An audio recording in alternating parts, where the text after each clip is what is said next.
Financial markets పై పట్టు సాధించాలనుకునే వాళ్ళు Revanth conduct చేసే వెబినార్ కోసం ఈ నెంబర్ కి కాల్ చేయండి. నమస్తే, నేను జీవి సత్యనారాయణ. ఈ వీడియోలో EPFO employee provident fund organisation వాళ్ళు ఈపీఎఫ్ ఏదైతే ఉందో ఎంప్లాయీ ప్రావిడెంట్ ఫండ్ ఆధార్ లేకుండానే క్లెయిమ్ చేసుకోవచ్చు అనేది ఈ కంటెంట్. దీంట్లో ఇప్పుడు జనరల్గా ఏదైతే ఎంప్లాయీస్ ఉంటారో వాళ్ళకి ఈ ఫిజికల్ క్లెయిమ్స్ సెటిల్ చేయడానికి యూఏఎన్ యూనివర్సల్ అకౌంట్ నెంబర్ని లింక్ చేయాల్సిన అవసరం లేదు అని EPFO employee provident fund organisation ఒక ప్రకటించడం జరిగింది. ఎప్పుడు? డిసెంబర్ 1వ తారీఖు నాడు.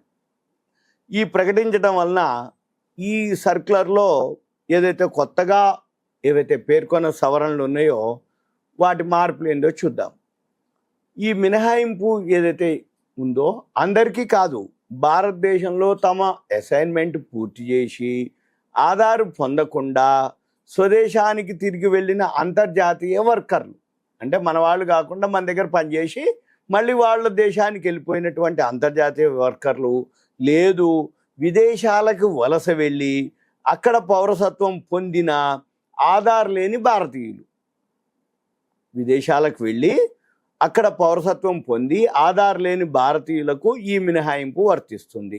అంటే భారతదేశంలో వాళ్ళ యొక్క, అంటే వేరే దేశస్తులు మన భారతదేశంలో అసైన్మెంట్ పూర్తి చేసి మళ్ళీ వాళ్ళ దేశానికి వెళ్ళినట్టయితే అక్కడ పౌరసత్వం పొందిన వాళ్ళకి, ఆధార్ లేని వాళ్ళకి ఇది వర్తిస్తుందని చెప్పటం. అయితే ఈ ఈపీఎఫ్ఓ ఎంపీ చట్ట ప్రకారము ఉద్యోగులుగా అర్హత పొంది ఆధార్ లేకుండా భారత్ వెలుపల నివసిస్తున్న, అంటే నేపాల్ కానీ భూటాన్ కానీ ఈ పౌరులు ఈ మినహాయింపుని వినియోగించుకోవచ్చు. అంటే మన బార్డర్ కంట్రీస్ నేపాల్, భూటాన్ అవి అయిన తర్వాత వీళ్ళంతా ఏదైతే ఆధార్ ఉందో ఈ ఆధార్ స్థానంలో పాస్పోర్ట్లు ఉంటాయి వాళ్ళకి. ఈ పాస్పోర్ట్లు ఏవైతే ఉన్నాయో పౌరసత్వ గుర్తింపు ధృవీకరణ పత్రాలు, వాళ్ళకి ఆల్టర్నేటివ్గా పత్రాలు ఉంటాయి అన్నమాట వాళ్ళు. అయితే దీన్ని ఏమంటారు, ఈ డ్యూ డిలిజెన్స్ ప్రక్రియలో భాగంగా మినహాయింపులు క్లెయిమ్ చేస్తున్నటువంటి ఉద్యోగుల బ్యాంకు ఖాతాలని తనిఖీ చేయాలని, పిఎఫ్ ఖాతా బ్యాలెన్సు 5 లక్షలకు మించి ఉంటే సంబంధిత యాజమాన్యాలతో వివరాలు ధృవీకరించాలని ఈపీఎఫ్ఓ అధికారులను సూచించడం జరిగింది. అయితే ఈ సెటిల్మెంట్ సొమ్మంతా కూడా ఎన్ఈఎఫ్టీ ద్వారానే బదిలీ చేయనున్నట్లు తెలపడం జరిగింది. సింపుల్గా ఏంటిదయ్యా అంటే ఆధార్ లేకుండానే ఈ ఎంప్లాయీ ప్రావిడెంట్ ఫండ్ క్లెయిమ్ అవుతుంది అనేది ఈ ఒక్క వీడియోలో ఉన్నటువంటి సారాంశం. ఎవరికి? నేపాల్, భూటాన్లో ఉన్న వాళ్ళు ఇక్కడ పనిచేసి అక్కడికి వెళ్తారు, వాళ్ళకి ఆధార్ ఉండదు. ఎందుకంటే నేపాల్, భూటాన్లో ఉన్నారు కానీ పని కొరకు ఇక్కడికి వచ్చారు. వాళ్ళకి లేదు, ఇక్కడ పని చేసినాక మళ్ళీ అక్కడికి పోయినాక వాళ్ళకి క్లెయిమ్ చేసుకోవడానికి అవకాశం ఉంటుంది అనేది అనమాట సింపుల్గా. ఇప్పుడు అంటే వాళ్ళు ఆ పని కోసం వస్తారు, ఆ పని అయిపోతుంది, వెళ్ళిపోతారు, వాళ్ళకి క్లెయిమ్ చేసుకోవచ్చు అనేది సింపుల్గా దీని యొక్క అనమాట. దీన్ని మన పని ఏంటిది అంటే ఈ ప్రావిడెంట్ ఫండ్ మనం మామూలుగా ఆధార్ ఉండి ఇండియాలోనే ఉండి ఉన్న వాళ్ళకి ఇవి వర్తించదు, ఇది సింపుల్గా.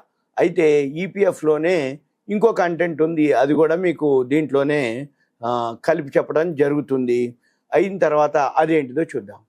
సెటిల్మెంట్ తేదీ వరకు కూడా మన ఖాతాలో ఏదైతే ఫండ్ ఉంటుందో దానికి వడ్డీ కూడా వస్తుంది, ఇవ్వాలి వడ్డీ అని ఈపీఎఫ్ఓ ఒక నిర్ణయం తీసుకోవడం జరిగింది. EPFO CBT. ఈ ఈపీఎఫ్ఓ సిబిటి ఏంటంటే ఢిల్లీలో అనౌన్స్ చేయడం జరిగింది. ఎంప్లాయీ ప్రావిడెంట్ ఫండ్ సెటిల్మెంట్ విషయంలో వడ్డీ చెల్లింపులు సంబంధించి ఈ employee provident fund office central board of trustees, CBT central board of trustees ఒక కీలక నిర్ణయం తీసుకోవడం జరిగింది. ఇకపై ఎవరైతే EPF employee provident fund claim settlement చేసుకుంటారో ఈ క్లెయిమ్ సెటిల్మెంట్ చేసుకునే తేదీ వరకు కూడా వడ్డీ ఇవ్వాలి. ఏ రోజు వరకు వాళ్ళు పైసలు తీసుకుంటారో ఆ రోజు వరకు వడ్డీ కట్టాలి అనేది నిర్ణయించడం జరిగింది. అయితే ప్రస్తుత నిబంధనల ప్రకారం ఈ సెటిల్మెంట్ ఏదైతే ఉందో ఆ నెల 24వ తేదీ వరకు మాత్రమే వడ్డీ చెల్లించే విధానం ఉంది ఇప్పుడు. అయితే ఇప్పటి నుండి ఏదైతే సెటిల్మెంట్ తేదీ వరకు, అంటే 24వ తేదీ వరకే కాకుండా సెటిల్మెంట్ ఎప్పుడు జరిగితే అప్పటి వరకు మనకు వడ్డీ వస్తుంది. దీనివల్ల ఏమవుతుంది, ఎవరైతే ఆర్థికంగా ప్రావిడెంట్ ఫండ్ ఎవరైతే చందాదారుడు ఉండో ఆయనకి ప్రయోజనాలు కలుగుతుంది, ఆయనకు కొంచెం వడ్డీ కూడా వస్తుంది. దీంతో పాటు ఫిర్యాదులు తగ్గుతాయని ఒక అభిప్రాయపడటం జరిగింది. దీన్ని కేంద్ర కార్మిక శాఖ మంత్రి మన్సుఖ్ మాండవియ నేతృత్వంలో ఢిల్లీలో జరిగిన 236వ సిబిటి సమావేశంలో ఈ నిర్ణయం వెలువడటం జరిగింది. దీంతో పాటు మరిన్ని నిర్ణయాలకి ఈ సిబిటి బోర్డు అనౌన్స్ చేయడం జరిగింది. దీంతో ఏంటిది, ఆర్థిక భారం నుంచి తప్పించుకోవటం, ఉద్యోగ భవిష్యత్ నిధి సంస్థతో రిజిస్టర్ కాకపోవటం, ఉద్యోగుల నిధులను డిపాజిట్ చేయకుండా ఎగవేతలకు పాల్పడే సంస్థలకు క్షమాభిక్ష ప్రసాదించాలని సిబిటి నిర్ణయించడం జరిగింది. ఇందుకోసం ఈపీఎఫ్ఓ ఆమ్నెస్టీ స్కీమ్ అన్నమాట 2024 తీసుకురావాలని కేంద్రానికి ప్రతిపాదించడం కూడా జరిగింది. అయితే ఏదైతే ఆయా సంస్థలు ఉన్నాయో ఎలాంటి పెనాల్టీలు ఎదుర్కోకుండా స్వచ్ఛందంగా ముందుకొచ్చి ఈ వివరాలు వెల్లడించే అవకాశాలు దీని ద్వారా కల్పించనున్నట్టు జరగటం జరిగింది. అయితే ఇదంతా కూడా ఆన్లైన్లోనే డిక్లరేషన్ ఈ సదుపాయాలు కల్పించడం జరుగుతుంది. అయితే ఈ బడ్జెట్లో ఏదైతే ప్రకటించిన ఎంప్లాయ్మెంట్ లింక్డ్ ఇన్సెంటివ్ ఈఎల్ఐ అంటాం అనమాట, ఎంప్లాయ్మెంట్ లింక్డ్ ఇన్సెంటివ్, ఈ స్కీమ్ ప్రయోజనాలు అందించే ఉద్దేశంతో డిసెంబర్ నెలాఖరులో కేంద్రం ఈ స్కీమ్ని ప్రకటించే అవకాశం ఉంది. అయితే ఈ employee deposit linked insurance scheme EDLI ఈ సిబిడిటిని పొడిగించడం జరిగింది. 2024 ఏప్రిల్ 28 నుంచి ఇది అమలు చేస్తున్నామని నిర్ణయం కూడా తీసుకోవటం జరిగింది. అయితే చందాదారుడు మరణిస్తే ఈ స్కీమ్ కింద 2.5 లక్షల నుంచి 7 లక్షల రూపాయలు బీమా కూడా వాళ్ళకి అందజేయటం జరుగుతుంది. అయితే దేశం నుంచి ఎక్కడి నుంచైనా ఈ పెన్షన్ పొందటానికి centralised pension payment system CPPS ఇది తొలి దశ విజయవంతమైన నేపథ్యంలో మరో 20 ప్రాంతీయ కార్యాలయాల్లో కూడా రెండో దశ చేపట్టనున్నారు. ఇది 2025 జనవరి 1 నుంచి, ఇప్పుడు మనం డిసెంబరులో ఉన్నాము, 2025 జనవరి 1 నుంచి పూర్తి స్థాయిలో అందుబాటులోకి తేవాలని ఈ సమావేశంలో నిర్ణయించడం జరిగింది. ఇది మనకొక ఇన్ఫర్మేషన్, అవేర్నెస్.